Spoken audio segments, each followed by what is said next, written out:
പത്തരമാറ്റിലെ പുത്തൻ സ്റ്റോറിയിലേക്ക് ഇവർക്ക് സ്വാഗതം. ഈ സ്റ്റോറി ഇഷ്ടപ്പെടുവാണെങ്കിൽ സബ്സ്ക്രൈബ് ചെയ്യണേ, അതുപോലെ തന്നെ ലൈക്ക് ചെയ്യണേ, സപ്പോർട്ട് ചെയ്യണേ. അങ്ങനെ ദേവയാനി പറഞ്ഞതുപോലെ അബി ഡ്രസ്സെല്ലാം അയൺ ചെയ്യുകയാണ്. അപ്പം അയൺ ചെയ്തുകൊണ്ടിരിക്കുമ്പോൾ ദേവയാനി വന്നിട്ട് ചോദിക്കുകയാണ്, നീ ഇതുവരെ ഇത് ചെയ്ത് തീർന്നില്ലയോ? എൻ്റെ അമ്മായി എന്നോട് ചെയ്യുന്ന വലിയ ക്രൂരതയാണ്. ഇത് പുറത്തു കൊടുത്ത് ചെയ്താൽ പോരെ?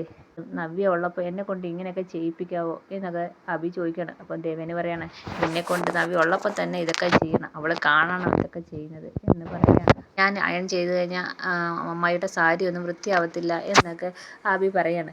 അതൊന്നും പറഞ്ഞാൽ പറ്റത്തില്ല, നീ തന്നെ എല്ലാം ചെയ്യണം. വെറുതെ ഇരുന്ന് കഴിഞ്ഞാലേ നിനക്കൊക്കെ എന്തെങ്കിലുമൊക്കെ ആരെങ്കിലുമൊക്കെ ബുദ്ധിമുട്ടിക്കാൻ തോന്നും എന്ന് ദേവേനി പറയാണ്. പിന്നെ നിൻ്റെ ഭാര്യയ്ക്ക് ഇപ്പോൾ പൈസ ഉണ്ടായതുകൊണ്ട് നീ ജോലിക്കൊന്നും പോകണമെന്ന് ഇല്ല, പക്ഷേ ഇവിടെ നിൽക്കണമെങ്കിൽ നീയും നിൻ്റെ അമ്മയും നന്നായിട്ട് കഷ്ടപ്പെടണം. വെറുതെ ഇരുന്ന് കഴിഞ്ഞാലേ ആർക്കെങ്കിലും ദ്രോഹം ചെയ്യുന്ന കാര്യം മാത്രമേ നിങ്ങൾ ചിന്തിക്കൂ എന്ന് ദേവയാനി പറയാണ്. അപ്പം നയന പറയാണ്, ഇസ്തിരി ഇടുന്നത് അത്ര വലിയ എളുപ്പമുള്ള പണിയൊന്നുമല്ല, കാണുന്നത് പോലൊന്നുമല്ല. എൻ്റെ ബുദ്ധിമുട്ട് എന്തോന്ന് നീയൊക്കെ ഒന്ന് മനസ്സിലാക്കുക എന്ന് പറയാണ്. ഇതും കേട്ടോണ്ടാണ് നവ്യ അങ്ങോട്ട് വരുന്നത്. നവ്യ അങ്ങോട്ട് വന്നിട്ട് അബിയുടെ നേരെ അങ്ങ് ചൂടാവുകയാണ്. നിനക്ക് നാണമില്ലേ? നീ എന്തിനാ ഈ പണിക്ക് ചെയ്യുന്നത്?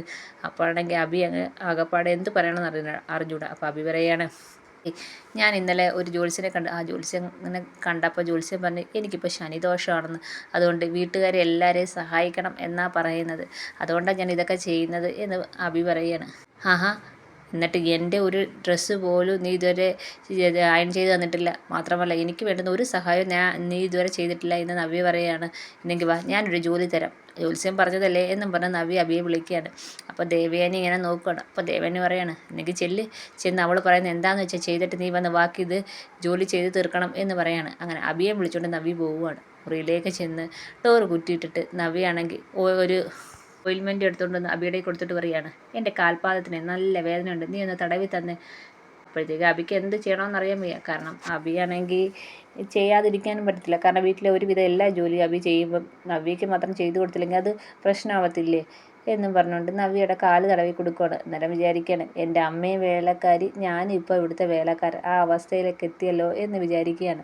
എന്നിട്ട് കാല് തടവി കൊടുക്കുകയാണ്. അന്നേരം നവ്യ ചോദിക്കുകയാണ്, നിനക്ക് ഇങ്ങനെ താഴാൻ എങ്ങനെ തോന്നുന്നു? നിന്നോട് ഞാൻ പറഞ്ഞതല്ലേ നിനക്ക് നല്ലൊരു ജോലി വാങ്ങിച്ചു തരാമെന്ന്. അപ്പം അതുവരെ നിനക്കൊന്നും ക്ഷമിക്കാൻ വയ്യ.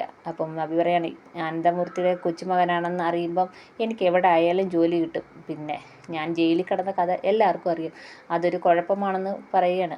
അപ്പം നവ്യ പറയുകയാണ്, നീ വിചാരിക്കുന്നതിനേക്കാക്കി നല്ല ശമ്പളത്തിൽ നിൻ്റെ ആദർശേട്ടൻ്റെയും അനിയയും പോലെ തന്നെ അതേ ഒരു പോസ്റ്റ് നിനക്ക് ഞാൻ ജ്വല്ലറി വാങ്ങിച്ചു തരാമെന്ന് പറഞ്ഞല്ലോ, എന്നിട്ട് നീ ഇത്രയും താഴ്ന്ന എന്താന്ന് അബിയെ കുറ്റപ്പെടുത്തുകയാണ് നവ്യ. അബിയൊന്നും മിണ്ടുന്നില്ല. എന്നിട്ട് കാല് തടവിട്ട് ചോദിക്കുകയാണ്, മതിയോ എന്ന് ചോദിക്കുകയാണ്. അയ്യോ, ഒരു കാലിൽ മാത്രം തടവിക്കഴിഞ്ഞാൽ മറ്റേ കാലിന് വിഷമം തോന്നത്തില്ലേ, അടുത്ത കാലും കൂടെ തടവി തരാൻ നവ്യ പറയാണ്. കിട്ടിയ അവസരം നവ്യ നന്നായിട്ട് മുതലാക്കി. ഈ സമയത്ത് ആദർശ് നല്ല ടെൻഷനിലാണ്. മൂർത്തി ജ്വല്ലറിയുടെ ബിസിനസ് താഴേക്ക് ഇടിയുന്നത് അത് ആദർശിനെ ഭയങ്കര ടെൻഷനിലാക്കുന്നുണ്ട്. അങ്ങനെ വീട്ടിൽ വന്ന് ടെൻഷനോടെ ഇങ്ങനെ ആലോചിച്ചുകൊണ്ടിരിക്കുമ്പം നയനെ അങ്ങോട്ട് കയറി വരികയാണ്. ആദർശ് പറയുകയാണ്, നവ്യ അത്ര വലിയ മോഡലൊന്നുമല്ല, എന്നിട്ടും അവർ ഇത്രയും പൈസ കൊടുത്ത് നവ്യ അവരുടെ മോഡലാക്കണമെങ്കിൽ എന്തോ ഇതിൻ്റെ പിന്നിലുണ്ട്. മാത്രമല്ല ഇപ്പം ഒരു തിയേറ്ററിൽ പോയാൽ പോലും അവിടെ നവ്യയുടെ പടം വെച്ചുള്ള പരസ്യമാണ് കാണാൻ പറ്റുന്നത്. അതൊന്നും കുഴപ്പമില്ല, പക്ഷേ ഇത്രയും പൈസ കൊടുത്ത് ഒരു മോഡലിനെ വെക്കുക, അത് നമുക്ക് ചിന്തിക്കാൻ പറ്റത്തില്ല. ഏറ്റവും കൂടുതൽ പരസ്യത്തിന് കാശിറക്കുന്നത് നമ്മുടെ മൂർത്തി ജ്വല്ലറിയാണ്. നമ്മളെ കൈക്ക് കൂടുതൽ പൈസ കൊടുത്താണ് നവ്യയെ അവർ മോഡലായിട്ട് വെച്ചിരിക്കുന്നത്. പിന്നെ നവ്യ അത്ര വലിയ മോഡലും അല്ല. നയന പറയാണ്, അത് 2 വർഷത്തേക്കല്ലേ ആദർശേട്ടാ, 2 വർഷത്തേക്കാണെങ്കിലും ഇത്രയും കാശൊന്നും കൊടുക്കത്തില്ല എന്ന് ആദർശ് പറയണം. അവരുടെ പിന്നിൽ എന്തോ ലക്ഷ്യമുണ്ട്, അത് ഉറപ്പാണ്. പിന്നെ ഞാൻ ആ ഡേവിഡിനെ കുറിച്ച് അന്വേഷിച്ച്, അയാളും നമ്മളും തമ്മിൽ നേരിട്ടൊരു ബന്ധവുമില്ല, നമുക്കും അയാളും തമ്മിലൊരു വിരോധവും ഇല്ല, പിന്നെ എന്താണ് ഇതിന് കാരണമെന്ന് അറിയത്തില്ല. ഇങ്ങനെ ആദർശ് പറഞ്ഞുകൊണ്ടിരിക്കുമ്പോഴാണ് മുത്തശ്ശൻ വിളിക്കുന്നത്. അപ്പോഴത്തേക്ക് ആദർശൻ മുത്തശ്ശൻ വിളിക്കുന്നതെന്നും പറഞ്ഞുകൊണ്ട് പോവുകയാണ്. താഴെയാണെങ്കിൽ മുത്തശ്ശൻ ആദർശനെയും കാത്തിരിക്കുകയാണ്. ജയനും അജയനും എല്ലാവരും ഉണ്ട്. എല്ലാവരും ഇങ്ങനെ ടെൻഷനോടെ ഇരിക്കുകയാണ്. അപ്പം വന്ന ഉടനെ ബിസിനസ്സിനെ കുറിച്ച് മുത്തശ്ശൻ സംസാരിക്കുകയാണ്. അവർ പണിക്കൂലി ഇല്ലാതെയാണ് സ്വർണം കൊടുക്കുന്നത്, അതുകൊണ്ട് തന്നെ കൂടുതൽ ആൾക്കാർ അങ്ങോട്ട് പോകുന്നെന്നും നമുക്ക് ബിസിനസ്സിൽ ഇടിവ് വരുന്നെന്നും ഇങ്ങനെ പോയാൽ ശരിയാവത്തില്ലെന്നൊക്കെ മുത്തശ്ശൻ ആദർശനോട് പറയുകയാണ്. ദുബൈയിലൊക്കെ നമുക്ക് നന്നായിട്ട് നമ്മൾ പിന്നിലേക്ക് പോയിട്ടുണ്ട്, അതുപോലെ ഇവിടെയും വന്നാൽ ശരിയാവത്തില്ല എന്നൊക്കെ ബിസിനസ്സിനെ കുറിച്ച് കൂടുതൽ കാര്യങ്ങൾ മുത്തശ്ശനാണെങ്കിൽ ആദർശനോട് പറഞ്ഞു കൊടുത്തുകൊണ്ടിരിക്കുകയാണ്. അന്നേരമാണ് പറയുന്നത്, അമേരിക്കയിൽ ഒരു കമ്പനി ബോംബെയിൽ വരുന്നുണ്ട്, അവിടുന്ന് എന്തൊക്കെയോ ഡീലിംഗ് നടക്കുന്നുണ്ട്, അത് നമുക്ക് തന്നെ കിട്ടണം, ഇല്ലെങ്കിൽ ഇപ്പോൾ നമ്മൾ ഓൺലൈനൊക്കെ കൂടുതൽ താഴ്ചയിലേക്ക് പോകും. അതുകൊണ്ട് തന്നെ നീ അത് പരമാവധി അത് നമ്മുടെ മൂർത്തി ജ്വല്ലറി തന്നെ പിടിക്കാൻ നോക്കണം എന്ന് ആദർശിനോട് പറയുകയാണ്. ആ ബിസിനസ് നമുക്ക് തന്നെ കിട്ടണമെന്ന് ആദർശിനോട് മുത്തശ്ശൻ പറയാണ്. അപ്പം ജയനും അജയനും പറയുന്നുണ്ട് അത് തന്നെ, ഇനി നമ്മളെ ബിസിനസ് താഴോട്ട് പോകാൻ പാടില്ല എന്ന് പറയാണ്. അപ്പോൾ ആദർശ് പറയാണ്, മുത്തശ്ശൻ പേടിക്കണ്ട, ഇതിൽ ഞാൻ എൻ്റെ പരമാവധി എഫോർട്ട് എടുത്ത് ഞാനത് നേടുക തന്നെ ചെയ്യും. മുത്തശ്ശൻ ഒന്നും കൊണ്ട് പേടിക്കണ്ട എന്ന് പറഞ്ഞ് ആദർശ് മുത്തശ്ശനെ സമാധാനിപ്പിക്കുന്നുണ്ട്. അപ്പോൾ മുത്തശ്ശൻ പറഞ്ഞിട്ടുണ്ട്, എനിക്ക് നിൻ്റെ കഴിവിൽ സംശയമൊന്നുമില്ല, എന്നാലും ഞാൻ പറഞ്ഞതേ ഉള്ളൂ, കാരണം നമ്മുടെ ഇപ്പോഴത്തെ അവസ്ഥ അതേപോലാണ് എന്ന് മുത്തശ്ശൻ പറയാണ്. അപ്പം മുത്തശ്ശന് ഉറപ്പ് കൊടുത്തിട്ട് ആദർശ് അങ്ങ് പോവുകയാണ്. അപ്പോൾ മുത്തശ്ശൻ ജയനോടും അജയനോടും പറയുകയാണ്, എനിക്ക് ആദർശിനോട് ഇങ്ങനെയൊക്കെ പറയേണ്ട വന്നതിൽ വിഷമമുണ്ട്, എന്നാലും പറയാതിരിക്കാൻ പറ്റത്തില്ല. പിന്നെ ഞാൻ ആ ഡേവിഡിനെ കുറിച്ച് അന്വേഷിച്ചു.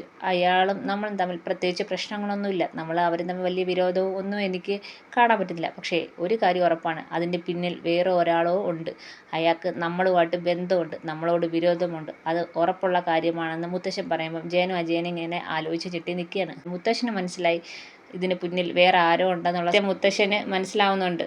മുത്തശ്ശൻ അത് ജയനോടും അജയനോടും പറയുന്നുണ്ട്.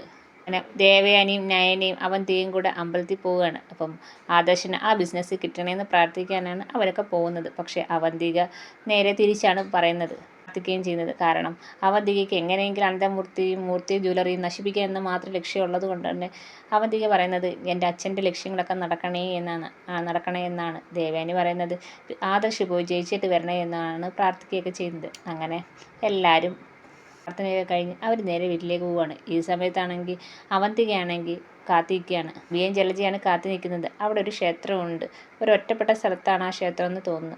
അപ്പം അവന്തിക അവിടെ കാത്തിരിക്കുമ്പോൾ ജലജയും അബിയും കൂടെ വരികയാണ്. അപ്പം അവർ മൂന്നുപേരും ആദർശിനെ കുറിച്ച് തന്നെയാണ് പറയുന്നത്. എല്ലാവരും അമ്പലത്തിൽ പോയേക്കാണ്, പൂജയും കാര്യങ്ങളൊക്കെ ഉണ്ടായിരുന്നു, ആ ബിസിനസ് ആദർശിന് തന്നെ കിട്ടണേ എന്ന്.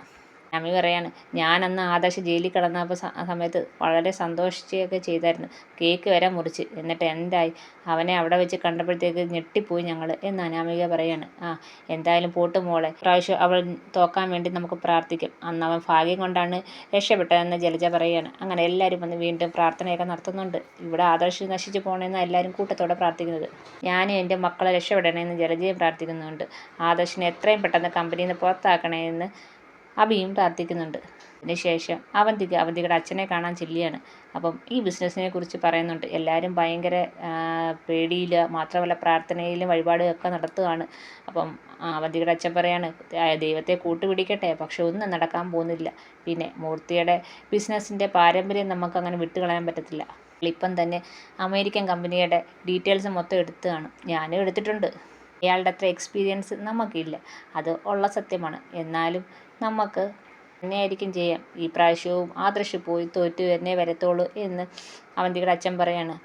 അങ്ങനെ തന്നെ സംഭവിക്കത്തുള്ളൂ അച്ഛ, അവർ തോക്ക് തന്നെ ചെയ്യുമോ എന്ന് അവന്തിക സംശയത്തോടെ ചോദിക്കുകയാണ്. അപ്പം അവന്തികയുടെ അച്ഛൻ പറയാണ്, ഇവിടെ നിന്നാണ് മൂർത്തി ജ്വല്ലറിയുടെ പതനം തുടങ്ങാൻ പോകുന്നത്, അതിന് പറ്റിയ സമയം ഇപ്പോഴാണ്, ഇവിടെ നിന്നൊട്ട് അവരുടെ പതനം തുടങ്ങുവാണെന്ന് അയാൾ പറയുകയാണ്.